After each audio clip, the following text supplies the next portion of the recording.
รมเพราะว่าเขาไปเรียนทั้งนอกทั้งป่างเขาไปอยู่ทั้งนอกทั้งป่างจบมาก็ลวดแต่งการแต่งงานไปมาได้ปิกมาหาพ่อหาแม่มาได้ปิกมาหาวันพ่อบุรุษเขามาได้ปิกมาหาพ่อหาแม่มาได้ปิกมาเพื่อพ่อแม่จะได้อบรมบอกกล่าวเพื่อหูมันเป็นลูกเป็นเมียไปอย่างแล้ว ฉะนั้นก็ระมัดระวังเหมือนกันสถานญาติโยมเฮาก็กินตาลหยาดน้ำไปมันกรวดน้ำมันอุทิศบุญไว้กับตัวเฮาพ่องภายภาคหน้าพ่องอันเนี้ยความสุขกายสุขใจของเอาทำบุญไปเตอะป่าจำเป็นที่ว่าสถานญาติโยมจะต้องทำบุญจนรอมีเงินล้นเหลือก่อนจะทำบุญถ้าเงินน้อยมาทำบุญอย่างมันผสมแน่สมตาอันนั้นหมายถึงว่าญาติโยมกึศผิดไปเจ้าตุ๊กตาจะตานเข้าอ้อมล้อมตานเข้าก้อนเดียวยังได้เป็นเศรษฐีปุ่นเจ้าตุ๊กตานอโพธิสัตว์เอานี่นะหรือว่าพระพุทธเจ้าของเราเนี่ยเปิ้นตานมาเปิ้นบ่มีท่านตายเปิ้นตุกเปิ้นยากเปิ้นก็มุมานะอุตสาหะบ่มีอย่างจนได้จนเป็นแม้แต่ผ้าสบายหรือว่าผ้าต้อยผ้าตองเนี่ยเปิ้นเอาตานก็ยังได้บุญบ่มีอย่างมีเข้าอ้อมล้อมก้อนเดียวเปิ้นจะกินก็บ่นำกินเอาตานเปิ้นก็ได้บุญสถานญาติโยมบ่ต้องไปหวังว่ารอถูกงวดวันที่1วันที่16มันถูกก่อนถ้ามันถูกแล้วจะตานเนี่ยมันเป็นเรื่องที่ยากอาตมาก็ตึงบอกว่ามันเป็นเรื่องที่ยากบางคนนี่เป็นอย่างไว้วัดเฮานี่จะปล่อยหลวงไม่ก็วัดเฮานี่จะปล่อยหลวงมาเสี่ยงเท่าไรจ๊ะนี่รอเอาถามไว้หยังจะเป็นเจ้าภาพก็เป็นกะถ้ามันได้วันนี้นะ ถ้าได้วันนี้จะหวดละอย่าก็จะเอาอย่างใดจะเอาที่ไหนแม่สถานญาติโยมมันเป็นสิ่งที่ไกลตัว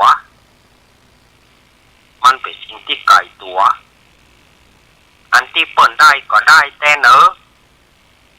มันเป็นโจกของเปิ้นกรรมโบราณเพื่อว่าจอกปอกไหนก็ป้อจ้อว่อไหนก็ควักคำว่าจอกปอกไหนก็ป้อคนมีเนี่ยมันจึงมีขึ้นโจกเนี่ยมันไปค้อนคนมีคนมีมันจึงพอกพูนขึ้นติ๊กแต่ถามว่าโจกมันอยากไปค้อนคนมีก็เปิ้นทำบุญไว้ปัจจัยว่าในจากนี้เนี่ยเขาจะหันมองเผินๆว่าเปิ้นบ่ได้ทำบุญอย่างไว้เป็นแต่ว่านี่อย่างแก้วแหวนเงินทองของเปิ้นพอกพูนขึ้นติ๊กผลบุญเก่าที่เปิ้นสะสมมาเป็นเวลาช้านานเปิ้นจึงได้ผลบุญอันนี้เปิ้นได้โจกอยู่เนืองอย่างคนโบราณเปิ้นว่าหรอถ้าเวลาว่ามีสตางค์เท่าใดจะไปให้มันเสี่ยงเพื่อเหลือติดกระเป๋าไว้พ่อจะไปจ่ายจนเสี่ยงมันหมดแกวดเพื่อเหลือไว้พ่อคนโบราณเปิ้นว่าเหรอกินข้าวกินอย่างกระจ่างจะลำเพียงไหนกระจ่างเพื่อเหลือไว้พ่อเหลือไว้น้อยก็ยังดีจะไปกินจนเคาะถ้วยเคาะจ้อนเปิ้นว่าเข้าของมันที่บ่อยู่ตัวมันใจเหมือนเอา เอาไปจ่ายสตางค์เอาไปซื้ออันซื้อนี่ซื้อจนหมดบ่มีนอนไว้ในกระเป๋าเปิ้นว่ากระเป๋าจังแห้งคือเหลือไว้พ่อเหลือไว้หั่นนะเอาติดเป็นเปิ้นเอาว่าเอาไว้เป็นเชื้อมันคนโบราณเปิ้นว่าเอาไว้เป็นเชื้อมันอย่างนั้นก็เวลาที่เขามีการมีงานอย่าเอาไปเปิ้นใส่บาตรญาติปกมันก็เปิ้นใส่บาตรญาติปกเอากุมบาตรกุมอย่างเปิ้นจะโคตรไว้แล้วเปิ้นก็จะเหลือติดในบาตรท่านพ่อเปิ้นบ่ใจทอกอย่างเสี่ยงเนาะเปิ้นว่าเอาไว้เป็นเชื้อมันเวลาญาติโยมที่เปิ้นจะมาใส่บาตรเปิ้นหันเพิ่นก็จะเตือนแถมเนี่ยถ้าใส่หมดพอบาตรหมดจงองค์เนี่ยมันเป็นความเชื่อนะคือเหลือไว้เชื้อพ่อคือเหลือไว้พ่อจะไปเสี่ยงถ้าเสี่ยงก็เสี่ยงหมดอีหมอมันเป็นความเชื่อ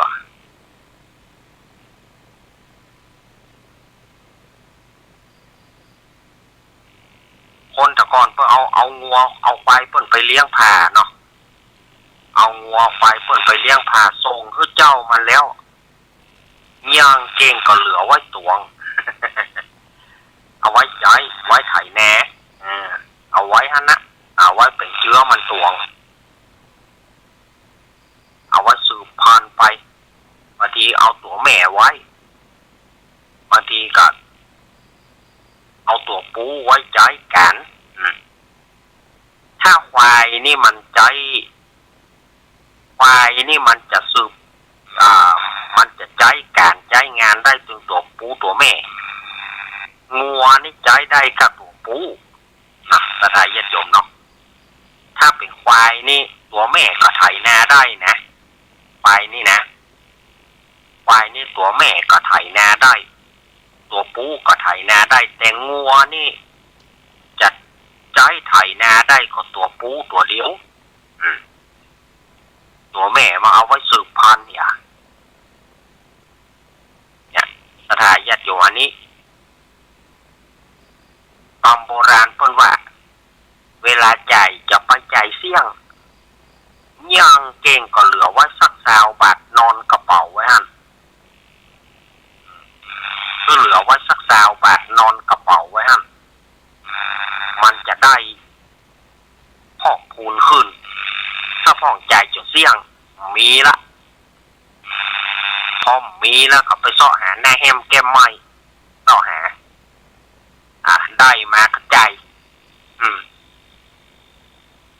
ได้10 กิน20ได้20 กิน100สถานญาติโยม ได้20 บาทแต่จ่ายไป100 บาทมันก็จะเอาที่ไหนมาทำหมอได้100 บาทกิน1,000 บาทเดี๋ยวมันจะเอาที่ไหนมามีอย่างนั้นมันก็บะค้างบะคอนหมดลึงได้ตะใดปัจจัยตาได้ตะใดเกินกว่ากำลังมันก็หมดท่ามีตะใดกระจายไปย่างเก่งก็เหลือไว้4 บาท5 บาทคือมันเหลือไว้ติดกระเป๋าฮะนะเอาเป็นเชื้อมันแต่คนประเดียวเขาจะหันก็คนประเดียวเขาสตางค์4 บาท5 บาทมักจะหันของที่บ่มีค่าแน่คนประเดียวนี่นะสตางค์บาท2 บาทเอาไปตำเหี้ยตำตู้ตำยังเอาไปตำเหี้ยฮะนะบอกว่ามันมีค่าสตางค์2 บาท3 บาทเวลาที่มันวิทย์มันขาดก็เติงหามันเหมือนกันนะ ฉะนั้นสถานญาติโยมเฮาบางทีคนบาเดียวนี่หันค่าสตางค์น้อยหันค่าเงินน้อยแต่ก่อนนี่กว่าที่เขาจะได้มามันบ่ใจง่ายๆพ่อแม่เอาหาเงินสมัย ก่อนเอากว่าจะได้เลี้ยงลูกมากว่าจะได้ซื้อเสื้อผ้าเพื่อลูกกว่าจะได้อย่างต่างๆมันไม่ใช่เป็นเรื่องที่ง่ายๆมันตรงข้ามกับประเดี๋ยวหาเงินง่ายแต่บอกรู้คุณค่าสมัยก่อนหาเงินเนี่ยแต่รู้คุณค่าของเงินตุกท่านตายประเดี๋ยวนี้แม้แต่ลงตั้งบัไดกับแปลงบ้านเฮืออย่างดีไม่ใช่แปลงตูบยางห่างเฮือนสมัยแต่ก่อนนี่ลงตั้งบ่แปลงตูบยางห่างเฮือนไว้ก่อนเลี้ยงหมูไว้เป็นทุนกะเลี้ยงงัวไว้เป็นทุนกะเขาตั้งเนื้อตั้งตัวประเดี๋ยวพ่อแม่จัดการให้เรียบร้อยบางทีไปซื้อคอนโดอยู่บ่เฮ้ยอันนี้ขนาดลงอยู่ติ่งนะไปซื้อคอนโดเฮ้ไปแปลงบ้านเฮ้อย่าสมัยก่อนนี่โอ้สู่จะลงตั้งกะสู่มีเงินเท่าไหร่ลงตั้งก็มีเท่าไหร่กับแปลงบ้านไปก่อนแปลงพออยู่ได้ไปก่อนเนอะมุงตองมุงคาไปก่อนวดเพชรกินหวานไปก่อนถ้าเป็นคนบาเดียวถ้าไปอยู่เฮือนมุงตองมุงคาปลูกโปรกมันบาดิ้นตายกันนี่สลายญาติโยมเขาว่าดิ้นตายกันหมดอะเพราะว่าแต่ละคนมันสบายไปแล้วมันได้อยู่ดีกินดีไปแล้วถ้าจะมาให้มันอยู่กับฝุ่นกับดินนี่มันเป็นอันยากคนตะกอนเปิดหู้มาแล้วลูกหู้ความทุกข์ความยากแล้วเวลาลงตั้งลงอย่างไปก็เป็นอยู่กับฝุ่นกับดินไปอย่างสักพักหนึ่งก่อนมีเงินนักก็จะได้ขึ้นแปลงเงินได้โวยมีเงินน้อยก็กะแม่กะเม็ดอดทนไว้เลี้ยงหมูเป็นทุนไว้เลี้ยงงัวเป็นทุนไว้เลี้ยงหมู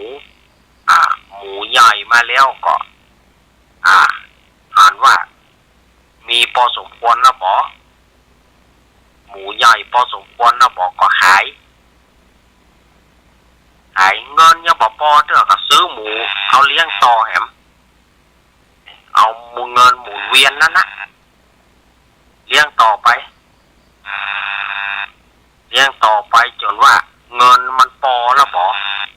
หมูนี่มันก็เปรียบเหมือนออมสินนะสมัยแต่ก่อนออมสินที่เฮาจอมกันทุกวันเนี่ยมันยังมีเวลาที่โบ๊ะมันมีเงินเต็มแก่รับโบ๊ะมาเต็ม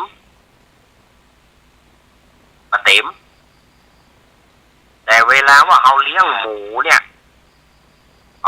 เลี้ยงอดทนไปมันได้เงินมันใหญ่เต็มที่แล้วบ่ก็ขายเหมือนเฮาโบ๊ะออมสินนะเงินเต็มที่แล้วบ่เอ้ยเงินได้เต็มออมสินละออมสินก็คือหมูนั่นนะเอาลงทุนไว้เลี้ยงไปค่าได้ให้ค่าได้นะก็ขายหมูนะให้แต่งงานก็ขายหมูนั่นนะเมินเข้าก็ลงตั้งแค่แปลงบ้านแปลงเรือนก็เอาหมูนั่นนะขายหมูก็เอามาซื้อไม้ซื้อตอกห้องก็หีบไว้แต่ไม้เท่ากีบก็มีนะสถานญาติโยมว่าหีบไม้ไว้เท่ากีบ2 กีบ2 กีบคนสมัยแต่ก่อนเนาะไปจ่วยเปิ่นฮับย่างเปิ่นเลื่อยไม้เลื่อยตอกก็ได้ไม้มากีบ1เอามาตะไว้เอามาละไว้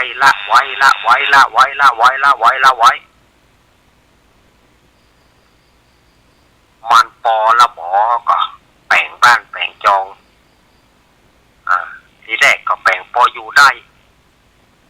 ถ้าเงินทองมีก็ขยับขยาย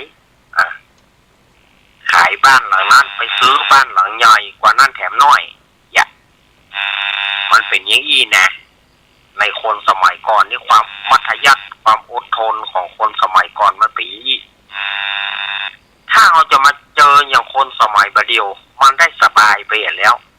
เจอมันมาอยู่เหนือฝุ่นเหนือดินมาคมเหมาแล้วคนประเดียวกับพ่อแม่ลงทุนนี่เอาแปลงโกดังลวดแน่หน่อยอ่ะแปลงโกดังก็แปลงโกดังไว้หอมม่วงแปลงโกดังเก็บปลำยงลำไยก็ลวดแปลงมันก็ได้อยู่หลังคาดีแล้วเนี่ยโกดังก็หลังคาดีอ่ะแปลงเฮือนก็ไปแก้เฮือนนี่บางทีบางคนก็ไปซื้อบ้านไว้เลยเอาซื้อบ้านเนอะถ้าไปเจ้าเพื่อไหนซื้อของตัวเก่าเลยที่เจ้าเมียวดิ้นตายมันก็ราคาหลายแสนหลายล้านล่ะอย่างหน่อยมือใครขายก็หายเสียมันก่อมปิกมาบ้านเฮาละลูกอะไรญาติโยมว่ามันก่อมปิกมาบ้านมาจองตัวเก่าล่ะเพราะมันมีบ้านของมันสมัยตะกอนนี่อยู่ปะอยู่เงิบลองเข้าแกแต่งตุกปื้นหลงเข้าแกอยู่ปะอยู่เงิบไปก่อนมีเงินก็ต้องลงทุนเอามีเงินก็ต้องปล่อยขยับขยายอย่างที่อาตมาว่านะเลี้ยงงัวลงทุนเอาไว้แกเลี้ยงหมูเอาลงทุนเอาไว้แกมันเข้ามันใหญ่มากก็สามารถจะขายหมูขายงัวได้กิโลความอดทนของคนสมัยตะก่อนเจนพ่อเจนแม่เขาก็อันนะคนใดลงตั้งมาถ้วยใบยำหมีเดี๋ยวจะเอาจากบ้านใหญ่มาพ่อก็ไปใช้ฮื้อนะเอาไปตั้งตัวคนเดียวไปซื้อหาเอาคนเดียวอย่าบัดใจว่าลงตั้งการเอาถ้วยโถโอชามนี่ไปป่าได้พ่อแม่บัดใจฮื้อไปเปล่าฮื้อเปล่าฮื้อไปหาเอาคนเดียวถ้าหาคนเดียวบ่ได้ก็บ่ถ้าอยู่เป็นคนนะนี่คนแต่ก่อนเพิ่นจะว่าอย่างนี้นะหาบ่ได้ก็บ่ต้องมาเป็นคนละต้องหาคนเดียวมันจะไปนะครับสมัยประเดียวนี่โถลงตั้งมีเปี่ยวถ้วยโถโอชามต่างๆของใจต่างๆมีฮื้อหมดเอาบะหมี่แม่ซื้อฮื้อมันปัจจัยความภาคเพียรของตัวเก่ามาได้ภาคเพียรของตัวเก่าคนสมัยก่อนนี่เอาปฏิบัติจะได้มาภาคเพียรเอาตัวเก่าลูกซื้อถ้วยใบจานใบมันมาซื้อหม้อแกงซื้อหม้อแกงหม้อดินหม้อนึ่งหม้อดินสมัยก่อนมีหม้อที่เป็นอลูมิเนียมเนี่ยมาได้แบบถ้าถามหม้อดินนะสถานแยกยมหม้อแกงดินหม้อหุงข้าวก็หม้อดินหม้อแกงก็หม้อแกงดินหม้อนึ่งก็หม้อนึ่งดินหม้อนึ่งดินนี่เนี่ยน้ำหม้อนึ่งนะสถานแยกยมเอาป้อนเข้าให้ละอ่อนแต่ประเดี๋ยวนี้เอาป้อนบ่ได้เพราะมันเป็นอลูมิเนียมน้ำแกงมันอาจจะมีสารปนเปื้อนสมัยตะก่อนน้ำหม้อนึ่งดินนี่น้ำหม้อนึ่งเหลือแล้วเอาเกลือเข้าใส่หน่อยคนละอ่อนอยากกินข้าวเอาป้อนให้ละอ่อนทานท่วงทีละอ่อนจะได้ธาตุดินนักในคนตะก่อนละอ่อนจะได้ใหญ่โวยเพราะอาศัยธาตุดินจากหม้อมาเดี๋ยวรอไปป้อนกันเพราะว่ามันเป็นอลูมิเนียมสามารถจะเอาป้อนได้ ฉะนั้นสถานญาติโยมนะมันก็ต่างยุคต่างสมัยกันสมัยประเดี๋ยวมันสมัยสบายแล้วลองเข้ามาตุกต่อ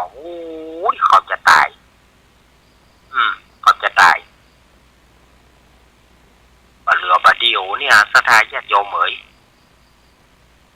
มะม่วงถูกเนี่ยเดือดร้อนกันโอ้โตปั่นจะฆ่าจะฟันกันเดือดร้อนห้องเป็นไห้เป็นหุยขึ้นห้องเป็นไห้เป็นหุยมะม่วงถูกก็เนี่ยใดมันยมทุกใบทุกบอดเอาไปพอทางใดก็เหี่ยเบอร์ยามมันแปลงนี่พอทั้งพอซ้อหาจะกินหน่วยหนึ่งยังบ่มียามที่มันถูกมานะโปดไปทางใดก็โหลนโบะบะ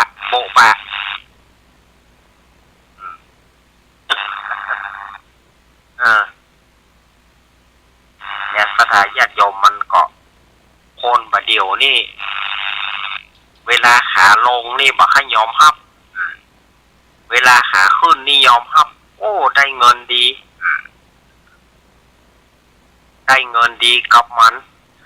ประคบประงมมันโอ้มันใส่สารใส่เหนียวโอ้มันเวลาที่ฝนถูกมาแล้วจะฟ้อนอย่างเดียวจะมีดเล่นอย่างเดียว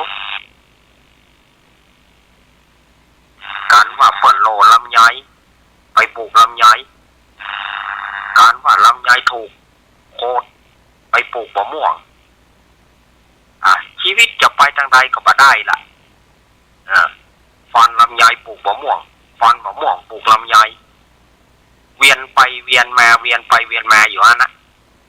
เพื่อแล้วเพื่ออย่าเท่าพอดีเนี่ยกันอย่ามาลูกละ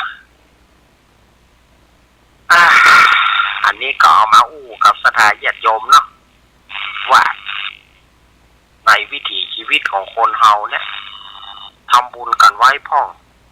ทำบุญไว้เพื่อสร้างเป็นห่อเข้านำตางไว้กับเฮาอย่าไปหวังลูกหวังหลานลูกหลานมันจะตานก็หามาตานนะลูกหลานเขาตึงตานเนี่ยมันพอหาไปยากสถานญาติโยมมันพอหายากยิ่งในอนาคตการเนี่ยยิ่งจะยากไปติ๊กอาตมาว่าแต่บัดใจว่ามันบ่มีนะบัดใจว่ามันบ่มีมันมีแต่มันจะมีไปน้อยบัดใจว่ามันบ่มีไปกินไปตานเลยก็บัดใจ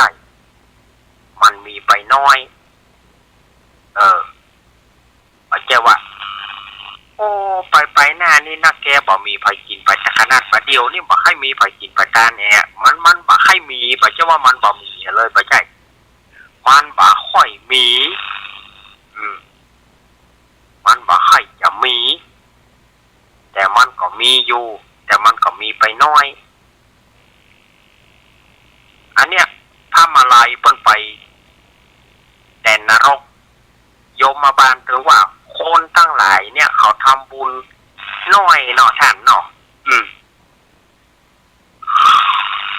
คนทำบุญน้อยคนทำบาปนักมันก็บ่จะมีสมัยเฮาสมัยก่อนก็มีสมัยก่อนก็มีสมัยพุทธกาลหรือหลังพุทธกาลมันก็ตึงมีอยู่คนทำบุญนักคนทำบุญน้อยคนทำบุญคนทำบาปนัก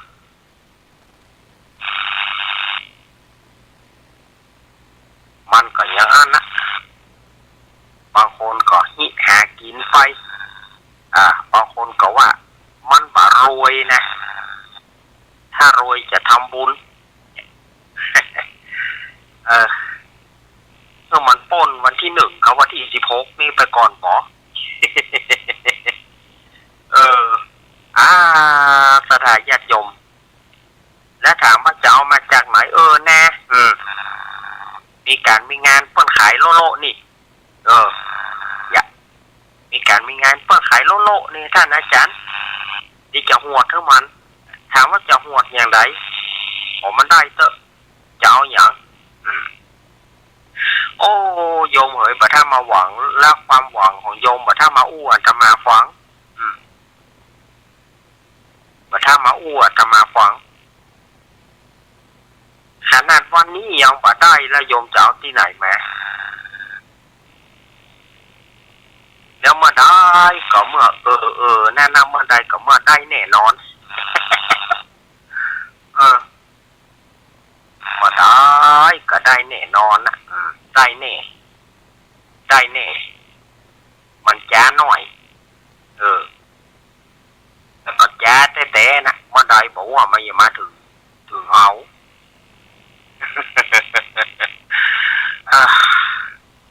ที่เปิ่นได้มันเป็นบุญของเปิ่นโยมเฮ้ยมันเป็นโจกของเปิ่นแม้มันได้แม้เปิ่นได้แม้ก็เขาปะเจ้หูว่าเปิ่นเสี่ยงปะเจ้าใดที่เปิ่นกว่าที่เปิ่นจะมีวันนี้ได้เนี่ยมันปัจจัยว่าเปิ่นจะลงทุนเพียงเตื้อเดียวแล้วเปิ่นจะได้แม้ก็ปัจจัยเปิ่นก็มุมานะอุตสาหะมาเหมือนกันเอาเลี้ยวเอาแถมเหมือนกันกว่าที่เปิ่นจะได้วันนี้กว่าที่เปิ่นจะผ่านมาแล้วกว่าที่เปิ่นจะได้มันเหมือนเฮามุมานะยากาศนั่นนะกว่าที่เฮาจะเป็นตัวของเฮาในวันนี้ได้เนี่ยมันผ่านอุปสรรคผ่านทั้งน้ำตาผ่านทั้งทุกข์ผ่านทั้งยากผ่านทั้งสารพัดทั้งความโศกความเศร้าทางผ่านทั้งความให้ความไข้หัวผ่านแล้วก็แค้นใจต่างๆมันผ่านมาหมดแล้วกว่าที่มันจะบรรลุได้แล้วแต่ฝ่ายจะอดทนได้ถ้าเอาอดทนนะเอาก็การมันเอาก็คงพ่ายแพ้ยับเยินแต่ถ้าว่าเมื่อใดที่เราสู้กับมันสู้เข้าไปวันหนึ่งมันก็จะเป็นของเราผู้อย่างมันอยู่ที่เราความเพียรของเราความเพียรของเราความเพียรและความพยายามของเราที่จะต่อสู้มันไปก่อนจากการก็ว่าจะสู้ก็ว่าจะถอยถ้าถอยคุณก็อยู่แค่นั้นถ้าสู้คุณก็ก้าวไปทางหน้าไปถึงความฝันให้มันถึงเนี่ยศรัทธาญาติโยมสาธุชนทั้งหลายวันนี้อาตมาก็ฝากไว้เป็นคติเตือนใจศรัทธาญาติโยมว่าที่เปิ่นได้มาที่เปิ่นมีบุญนักบุญหนาเปิ่นมีโจกแต่กว่าที่เปิ่นจะผ่านมาได้กว่าที่เปิ่นจะได้วันนี้ได้ขึ้นมาเปิ่นลงทุนไปเท่าใดแล้วอาจจะว่าลงทุนมาวันนี้วันพุธลงทุนมาเกือบทั้งชีวิตบางคนลงทุนมาทั้งชีวิตก่อนย่างว่ามีโจกเตื้อโจกยี่ก็มีบางคนตายไปแล้วนับบางขยะพอมาได้ตายเพื่อกระตายกันไปกระดูกก็ป้อมค้างเนี่ยศรัทธาญาติโยมมันอยู่ที่ความมุมานะพยายามอย่างคนสมัยบัดเดียวเนี่ยโอ้ถ้ามากินดินกินทรายกินกับนอนกับดินกินกับทรายอย่างสมัยก่อนเนี่ยอาตมาว่าเขาจะดิ้นตายกันขนาดคนบัดเดียวรถก็เคยมีอะไรอย่างก็เคยมีแต่เขาใช้ทางวัตถุแล้วเขาใช้ในทางวัตถุรถตัวมีแล้วอะไรอย่างตัวมีแล้วแทนที่จะเอารถนั้นน่ะไปบรรทุกอันนั้นอันนี้ไปไปในทางที่วัตถุก็ต้องไปเอาไปลงทุนที่ประจ่องประจ่ายผลสุดท้ายก็บะเรือหยังเพราะบะเรือหยังก็มาเสียอกเสียใจบางคนฆ่าตัวเก่าตายบางคนฆ่าลูกฆ่าเมียตายบางคนฆ่าตัวเก่าฆ่าลูกฆ่าเมียแล้วก็กลัวความผิดฆ่าตัวเก่าตายไปตัวแถมแล้วได้หยังมาได้หยังศูนย์โยเกิดมาเป็นชาติก็ศูนย์โยไปศูนย์เปล่าไปในที่สุดก็ไม่มีอะไรในกอไผ่ไม่มีอะไรในกอไผ่นอกจากหน่อหมดละหมดลึงเนี่ยศรัทธาญาติโยม ข้อคิดเป็นธรรมะนะวันนี้ถ้าบ่อู้หลักการไปอย่าเลยบ่อู้อย่างไปอย่าเลยเกี่ยวกับด้านของคติธรรมญาติโยมก็จะกล้าอย่าเหมาะเมื่อใดก็เอาขี้เรื่องเก่าเมื่อใดก็เอาที่มันไร้สาระพอเฮาอู้อันนี้ไปสถาญาติโยมก็บอกว่า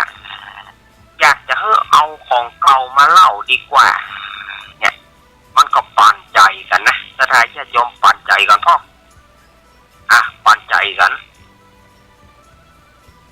แต่อาตมานี่พอมีข้ออัดข้อธรรมที่แบบว่าแบบสวรรค์นิพพานเนี่ยอาจจะเอาการปฏิบัติธรรมอันนี้อาตมาก็พอมีความรู้ด้านนี้เท่าไหร่แต่ว่าเอาก็พอแนะนำกันไปบอกพอให้พอดีจะเอาจนถึงสวรรค์นิพพานนี่มันก็คงไม่ได้ เพราะว่าภูมิความรู้เฮาบ่เหมือนครูบาอาจารย์ภูมิความรู้ของเฮาบ่ใช่นักปฏิบัติสถาญาติโยมนะตอนนี้ก็หมดเวลาช่วงแรกของอาตมาเนอะหมดเวลาช่วงแรกของอาตมาคำเดียวก็มาปากันช่วงเกิงหลังอาตมาพักคำเดียวเนาะสถาญาติโยมจะไปฟังบุญขึ้นไปไหนเถอะเนอะเกิงหลังก็จะอู้อย่าน้อยแล้วก็วางสายให้สถาญาติโยมได้โทรกันสถาญาติโยมก็อยู่ท่ากำเดียวเนาะ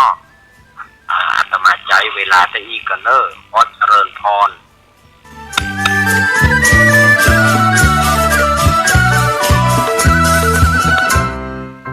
น้องๆหน้าหนาวนี้ไปแอวเหนือเฮาพักที่นี่บ่รีสอร์ทนี้ดีขนาดมีเครื่องทำน้ำอุ่นระบบแก๊สเอาไว้ให้พร้อมแต่ก็ต้องระวังเนอะเครื่องทำน้ำอุ่นระบบแก๊สมีคนตายมาหลายรายแล้วจะอั้นเลยกะอ้ายก็นึกภาพเอากะเปิดเครื่องทำน้ำอุ่นระบบแก๊สในห้องน้ำถ้าบ่มีพัดลมดูดอากาศการหมุนเวียนของออกซิเจนมันจะดีได้จะใดในเมื่อการเผาไหม้บ่สมบูรณ์ก็เกิดการสะสมแก๊สคาร์บอนมอนอกไซด์สูดดมเข้าไปมันจะไปจับกับเม็ดเลือดแดงและทำให้เม็ดเลือดแดงจับกับออกซิเจนได้น้อยลงเมื่อออกซิเจนเข้าไปถึงปอดก็จะย่าให้คลื่นไส้เมาหัวหายใจยากจนถึงขั้นเป็นลมแล้วก็ตายได้โดยเฉพาะคนที่มีโรคประจำตัวเช่นโรคหัวใจโรคเลือดจางหอบหืดถุงลมโป่งพองโรคความดันโลหิตสูงซึ่งจะมีโอกาสสูงกว่าคนอื่นน่ากลัวขนาดเนาะมันก็บ่ถึงขนาดนั้นถ้าหารู้วิธีคือถ้าอาบน้ำด้วยเครื่องทำน้ำอุ่นระบบแก๊สบ่ดีอาบเกิน10นาทีจะต้องเปิดพัดลมระบายอากาศหรือให้อากาศถ่ายเทได้ดีอันนี้ก็จะช่วยได้นักถ้าหมู่เฮาแค่หูข้อมูลเพิ่มเติมโทรสอบถามได้ที่กลุ่มสื่อสารความเสี่ยงและพัฒนาพฤติกรรมสุขภาพสำนักงานป้องกันควบคุมโรคที่1เชียงใหม่053-140-774-6หรือสายด่วน1422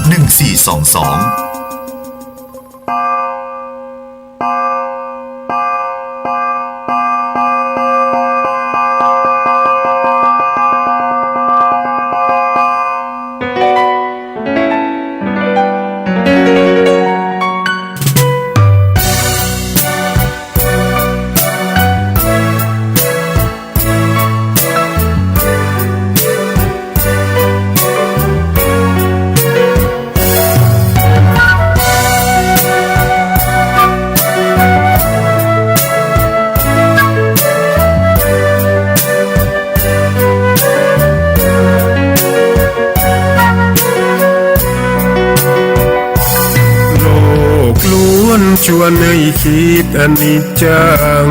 ทุกสิ่งไม่ยั่งยืนจีรังย่อมผุพังตามกาลเวลาจะฝืนให้ยั่งยืนจนสิ้นโลกาอย่าได้หวังดังปรารถนาองค์พระพุทธาท่านตรัสสอนไว้เกิดแล้วคงไม่แคล้วต้องชราแก่อาคราวแก่สมปัญญาทั่วภารามีถมไปเจ็บทุกข์ย่อมเวียนวนมีพ้นใครๆสัตว์โลกล้วนรู้แน่แก่ใจเกิดแก่เจ็บตายหลีกไปไม่พ้นใครหลงคิดหลงติดอัตตาว่าใจ แจ้งกมลแม้นใครปลงได้คงสุขล้นชีวิตมีมองมนเกิดมาเป็นคนสมบูรณ์ดับหายเพียงร่างกายไว้ชีวาแต่กุศลผลกรรมทำมาย่อมแปลงค่ากลายเป็นทุนส่งผลให้ทุกคนเวียนวนไม่สูญสุขและทุกข์เป็นไปตามทุนที่พวกคุณได้ก่อทำมา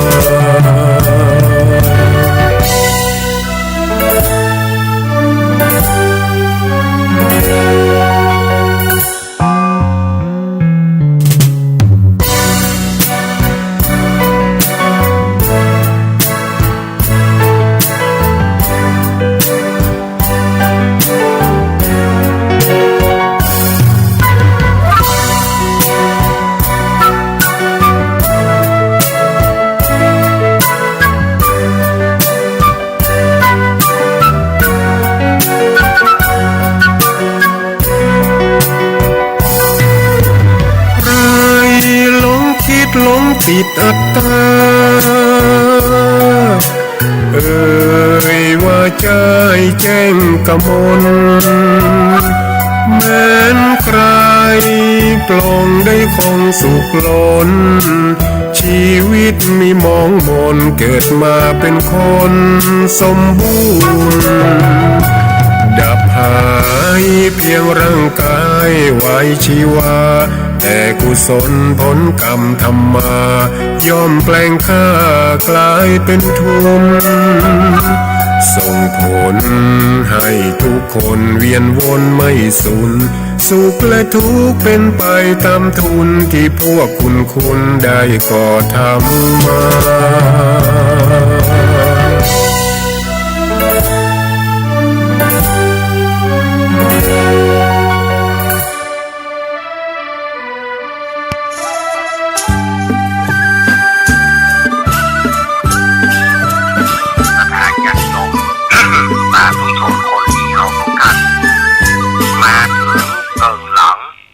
ช่วงหลังของรายการสัพเพเหระปกิณกะธรรมะคนรุ่งใกล้แจ้งรายการเสียงธรรมแสงทองโดยอาตมาภาพสามเณรรักปัญโยนันท์ก็ได้นำสาระต่างๆมาอู้กันเพื่อศรัทธาญาติโยมได้ฟังกันเนาะในช่วงที่ศรัทธาญาติโยมพ่องประกอบนอนอยู่พ่องประกอบตื่นมาฟังที่เปิดตื่นมาฟังก็อนุโมทนาบุญโดยที่เปิดรับไปก็บอกว่ากันนะเนาะมันเวลานี่มันเป็นเวลาเกินกลางทางมากมันเป็นเวลาเกินกลางทางมากมันเป็นเวลาที่บอกรับม่วนนะ แต่ก็มันเป็นรายการเรียกว่ารายการวัดจิตวัดใจรายการวัดจิตวัดใจว่าศรัทธาญาติโยมจะฟังแต่ก็หาอยากจะฟังก็มันเป็นรายการวัดใจกันเขาบอกว่ากันนะเนาะมันเป็นรายการที่ถ้าเป็นคืนอื่นที่เปิดมีรายการตลอดทั้งคืนอันนั้นก็ไปแถมแนวหนึ่งนะที่เปิดมีรายการตลอดทั้งคืนบ่พักบ่มีการพักเลยตลอดทั้งคืนก็มีสถานีที่เปิดบ่พักเลยเขาเคยได้ฟังอยู่หลายๆสถานีเนาะ นี่ก็ศรัทธาญาติโยมสาธุชนต่างหลายตะกี้อาตมาก็เอาเรื่องต่างๆมาเล่าให้ฟังไม่ใช่มาเล่าเอามาอู้ให้กันฟังเกี่ยวกับวิถีชีวิตของคนเฮาเนี่ยเอาง่ายๆวิถีชีวิตคนเฮาวันนี้จะเสนอกรรมบ่เก่าสักหน่อยเนาะก่อนที่จะวางสายศรัทธาญาติโยมวันนี้เอากรรมบ่เก่าว่าความงัวบ่ตานหายความควายก็เข้ามาความงัวบ่ตานหายความควายก็เข้ามามันเป็นเกี่ยวกับ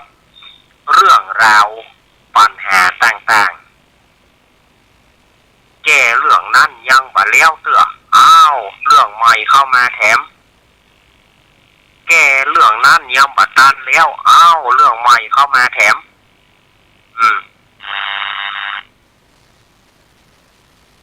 อันเนี้ยคนโบราณเพิ่นว่าความงัวบัดตันหายความควายเข้ามาเตือปวดเขี้ยวเนาะปวดเขี้ยวกำลังจะหายเอาตั้งหลังแต่หมอปวดตั้งหลังรักษาตั้งหลังกำลังจะหายเอาตั้งแข้งตั้งขาแต่หมอหรือว่ามันมีปัญหาอย่างต่างๆเนี่ยโอ้ยต้องได้แก้โอ้ยต้องได้แก้โอ้ยต้องได้ไขอย่าบ่นว่าความงัวบัดตันหายความควายก็เข้ามาคนเฮานี่มันจะเรื่องต่างๆบางคนเนี่ยมีแต่เรื่องมีแต่ราวมีแต่สารพัดเรื่องบอกรู้จักจบอันเนี้ยบางคนเมื่อใดก็มาจบเรื่องเป็นเรื่องนั้นมีปัญหาที่ให้แก้อยู่เสมอบางทีก็ด้านลูกบางทีก็ด้านหลานบางทีก็ด้านคนใกล้ชิด สารพัดเรื่องแก้อันนั่นแล้วยังบัดเตือแก้ปมนั่นยังบัดแล้วเตือแถมปมคอดเข้ามาแถมละแก้ปมนั่นยังบัดตันอย่าเตือปมนั่นมีแถมละมันที่เป็นปัญหาที่ได้แก้เป็นปัญหาที่ได้แก้เป็นเรื่องที่ได้สะต่างก็ขึ้นมาเนี่ยผลว่าความงัวบ่หายความงัวบ่ตันหายความควายเข้ามาเป็นคำบักเก่าโบราณทางภาคกลางก็ใช้ได้ทางภาคเหนือเขาก็ใช้ได้เรื่องนี้นะภาคไหนก็ใช้ได้ทั้งนั้นและแถมคำหนึ่งว่าป่าหมอมันจังตายเพราะปากป่าหมอหรือว่าป่าเสด็จเนี่ยมันตายเพราะปากเพราะอย่างมันหันแกกิน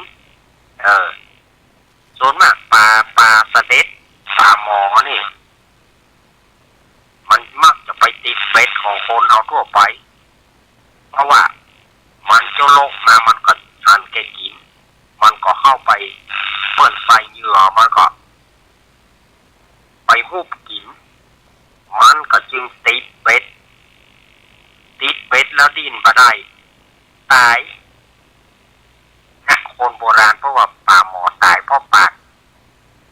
และอีกอย่างหนึ่งถ้ามาแปลแหมในหนึ่งก็คือคนเฮาเนี่ยปากอยู่มาเป็นซุกไปเล่าฟันนินทาเปิ่น บางทีเปิ่นมีห้านแต่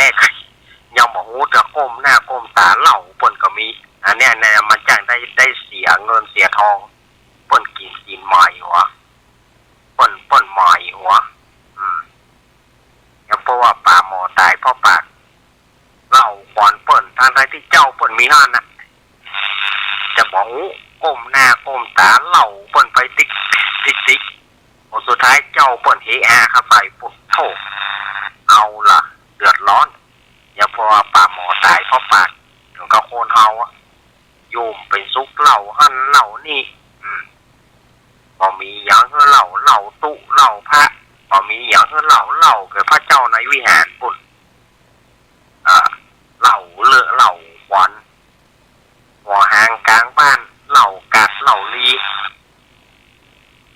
อัตมากลัวแต่เหล่ากัดเหล่าลีนี่นะเหล่าในกัดในลีนี่นะก็คนหนึ่งได้ยินอย่างหนึ่งแถมคนหนึ่งเอาไปสืบกันละเอาไปสืบกันแถมแนวหนึ่งละเหล่าไปแถมลายหนึ่งละเปิ่นปัสสบายบางคนบอกว่าโอ้เข้าประเด็นนี่จะตายแล้วนะตายนี่มาได้กองหมอนั่นเหล่าไปกับในกาดในลีมาโอ้ตายมันจะตายแล้วเฮ้ยบอกตายแล้วลูก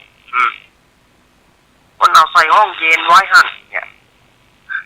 ทางที่กำเก้ามันว่าบอกว่าเปิ้นปัสสบายอย่างเดียวบ่ได้เปิ้นปัสสบายเขาไปซื้อ เปิ้ลน่ะจะตายคนหนึ่งว่าจะตายคนหนึ่งว่าตายแล้วเปิ้ลเอาใส่ห้องเย็นแล้วห้องเย็นห้องยาปุ่นฝากไว้ นี่สดาญาติโยมคำอู้ของคนเฮานี่นะหนึ่งป่าลำย้อยป่าลำย้อยสองป่าบ่ม่วงสามป่าหอมสี่กางกาถ้าอันตรายที่สุดเขาชื่อเสียงเขาจะเน่ากับสถานที่หมู่เนี้ยทั้งที่เขาบอกหูเขาก็อยู่ของเขานั่นนะเขาคนนั้นเอาเขาไปเล่านี่คนนั้นเอาเขาไปเล่านี่เอาเขาชื่อเสียงเขาเน่าก็กับเขาเรื่องเขาละอาตมาเจอด้วยตัวเองเลยนะเรื่องเนี้ยอาตมาเจอเข้าตัวเองเลยเขาบอกเรื่องเขาแล้วแต่ชื่อเสียงเขาไปเน่าคนนั้นว่าเขาบดีคนนั้นก็ต่อว่าเขาดีชื่อเสียงเขาเน่าชื่อเสียงเขาเหม็นไป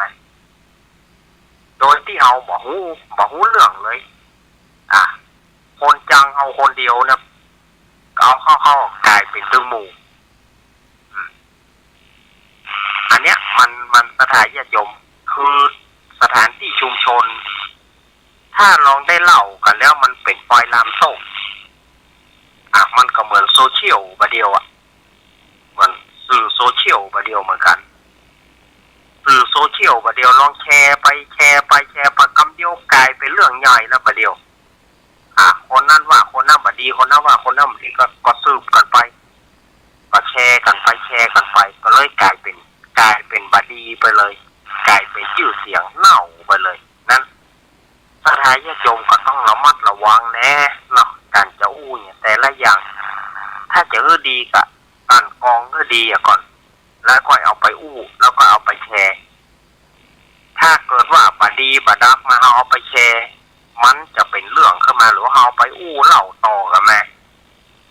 คนหนึ่งมันปัจเจว่าอู้ต่อจากเขาข้าตึมอู้ไหนแน่ข้าตึมบอกอู้ต่อไปลุยก็เดียวมาไปตอบละไม่อย่างนั้นมาคันปากมันตึมม้วนแถมคนนั้นก็ข้าตึมบอกอู้ไหนนะข้าหูละไข่ย่ำวะเนี่ยมันตึงไปต่อข้าบูน้อยข้าตึงบูไหนอู้มาเตอข้าตึงบูอู้ไผ่ก็เดี๋ยวมันตึงไปต่อแหมละจากที่มันแบบอู้นะเนี่ยสถานญาติโยมต้องระมัดระวังเนอะเนี่ยเพราะว่าป่าหมอตายเพราะป่าถ้าเปิ้นหูแต่เกาแต่เงามาเปิ้นจะหมายหัวจะได้เป็นเรื่องไปแล้วจะได้ขึ้นโรงพักโรงเพจะได้ขึ้นบ้านแก่บ้านแขวนต้องระมัดระวังเนอะสถานญาติโยมอันนี้อาตมาฝากไว้นะเวลาอันน้อยนิดอาตมาจะวางสายให้สถานญาติโยมได้โทรกันเนอะเห็นดูสายใต้มาได้ยินแต่ก็โอ้ว่ามันจะดีเมื่อใดเนอะอาตมาก็ฟันธงไม่ได้นะอาตมาก็ฟันธงไม่ได้เนอะสายใต้เนอะช่วงเวลาน้อยนิดโทรเข้ามา0837611775เอาโทรเข้ามาเนอะวันนี้โทรเข้ามามาจากันเหรอสถานญาติโยมเป็นจะได้ลูกแล้วแก ลูกแล้วแกจะไปทางใดวันนี้หรือว่าสถานญาติโยมจะมีอย่างจะจะจากันก็โทรเข้ามาได้เนอะเอาวางสายขึ้นแล้วนะวางสายแล้วเนอะ083เจริญปอนหลวงตานมัสการครับไม่มาเลยมาครับมาไม่ฟังเราไม่นะเขาเรียกอาจารย์ไม่เพราะผมฟังโทรศัพท์เมื่อคืนนี้โทรศัพท์ของอาจารย์สมัครมีปัญหามากๆเมื่อคืนนี้นึกว่าทำอะไรไม่มีเอกสารครับเมื่อคืนนี้สถานีหลุดครับผมแล้วก็มาอันนั้นเลย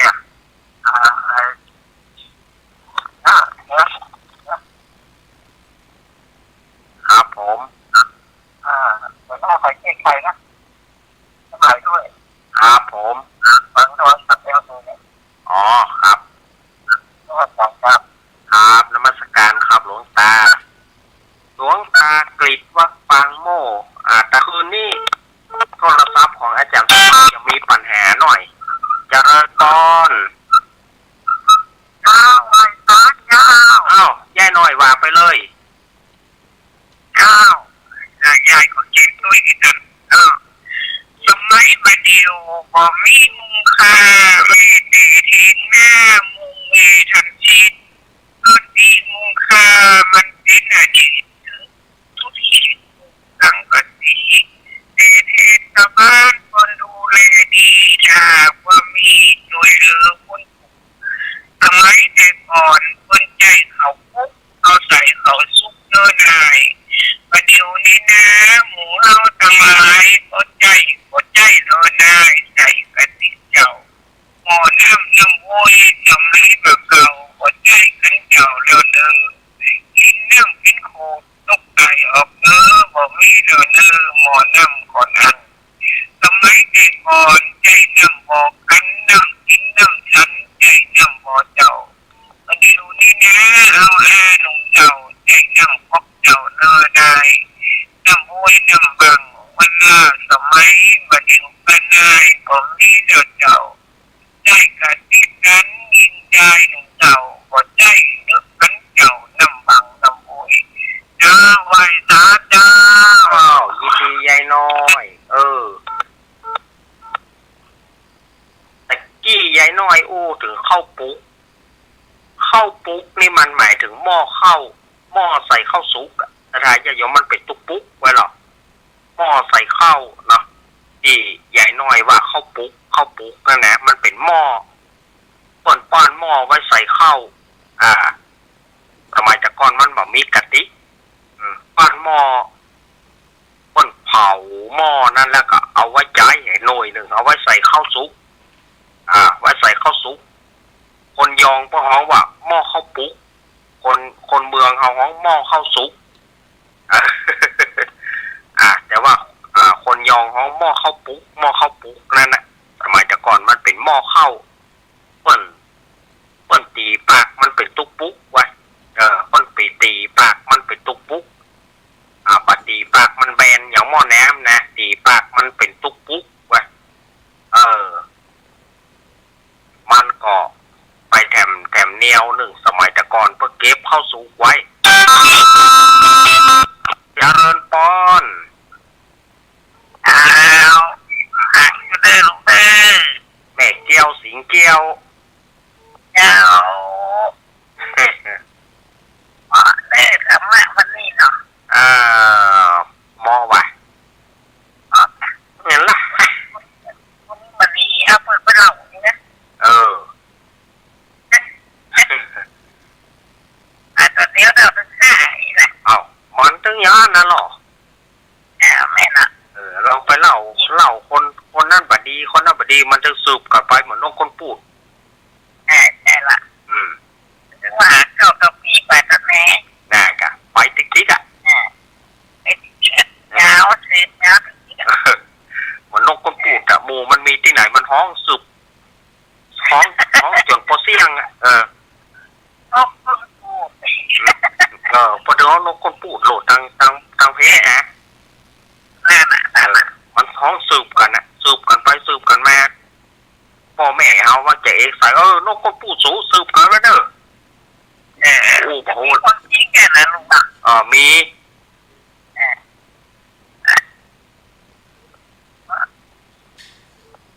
ให้เขาพูดฟังครับทั้งหมดทั้งน้ำทั้งฟันเลยก็แล้วแต่ของถูกใจไผ่มันแม่เอ๋ยให้เป็นกำลังใจเด้อยินดีแม่เกี้ยวเนอแม่เกี้ยวอันนี้ลำปางตาโป่งลำปางแม่วางสายฮื้อจิมแม่เกี้ยววางสายกดวางจิมสายอื่นจะเข้า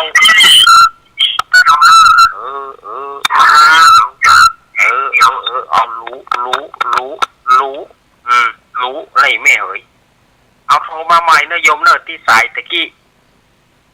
แม่แก้วเปิ้นฟังเปิดวิทยุลงไป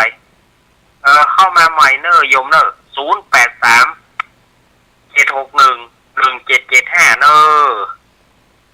สถานญาติโยมหลังจากที่รายการอาตมาจบลงก็รายการของท่านอาจารย์ท่านพระครูวรธรรมนาถวัดหนองเหียงตำบลสันติสุขอำเภอไดหล่อเพื่อจะต่ออาตมานี่นะเพื่อจะต่ออาตมานี่แล้วก็6 โมงไปก็จะเป็นรายการของท่านอาจารย์วรรณชัยชยานันโทวัดพุทธศิคีรีขุนแปะเจริญปอนเจ้าไว้ค่ะเจ้าตรงนี้แม่พี่สมัยเอาแม่เพิ่งใช้สิวันเองว่าพี่น้องๆไปตามมือเขาเลยเนาะแม่ผมทำคนเดียวมันถึงมันข้าวไหวอ่ะหัวบ่มีไผ่ตาลนี่เนาะผมมีไผ่ตาลเพื่อเอาไว้เนาะ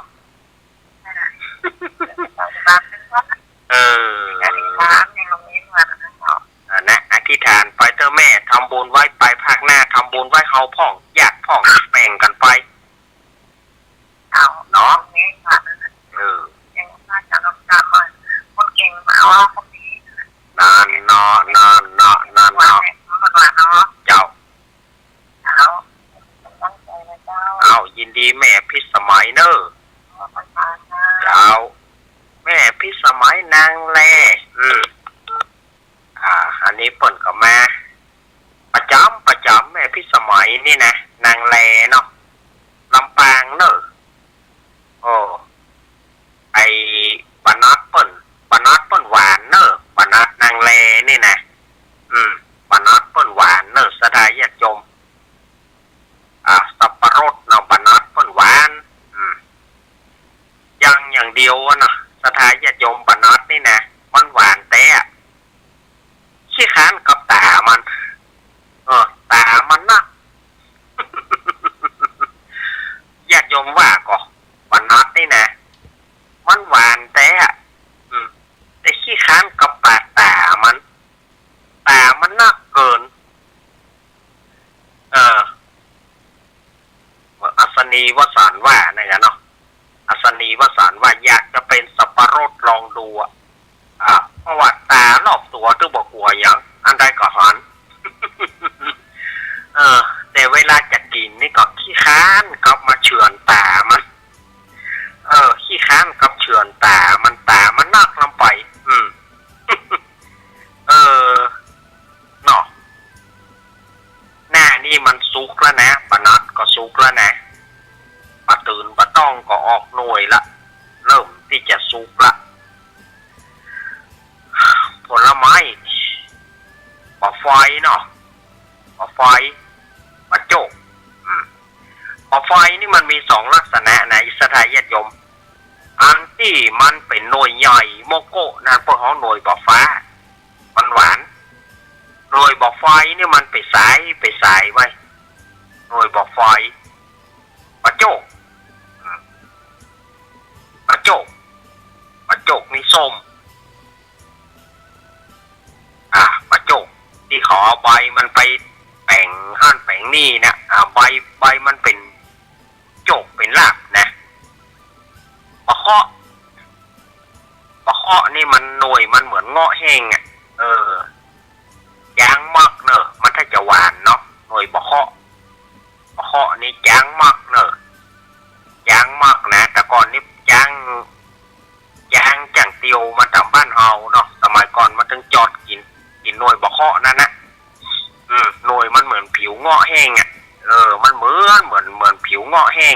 อะไรญาติโยมเนาะก็จะมีไผ่โทรมาแหมกอจะมีไผ่โทรมาแหมกอ0837611775อู้ไปอู้มาก็ยังว่านั่นนะอาตมาถ้าใจเสียงนักลำไปมันไปแปะกับเสียงหูดังไปนักเอาเข้าหูดังตานสดายญาติโยมบางคนว่า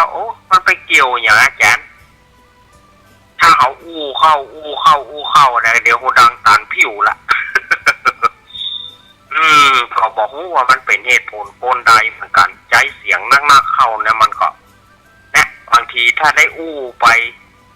สมัยตะกอนอู้3 ชั่วโมงก็ยังได้โดยที่บ่พักนะอู้3 ชั่วโมงก็ได้อู้วิทยุนี่อู้ติดต่อกับไปโต้รุ่งเลยก็ได้แต่สมัยบัดเดียวมันจะต้องพักก่อนถ้าบ่พักมันบ่ได้สดายญาติโยมบ่พักในคำเดียวเสียงบ่ออกละคำเดียวเสียงอัดเข้าเนี่ยมันไปออกหูดังอย่างหมดมันก็แปลกนะมันก็เป็นเรื่องที่แปลกนะสถานญาติโยมเนาะตอนนี้เวลาเท่าไหร่โอ้บัดตานแล้วสถานญาติโยมหมดค่ะอ้าวอาตมาหมดเวลาของอาตมาแท้ๆแล้วเด้ออ้าวหมดเวลาแล้วนะแต่ก็ประชาสัมพันธ์21ก็เชิญชวนคณะสถานญาติโยมไปร่วมกันรอเตียนจำนำพรรษาที่วัดแม่ห้องคล้ายอำเภอดอยสะเก็ดเนอถ้าสถานญาติโยมอยากจะรู้รายละเอียดก็โทรไปหาหลวงพ่อ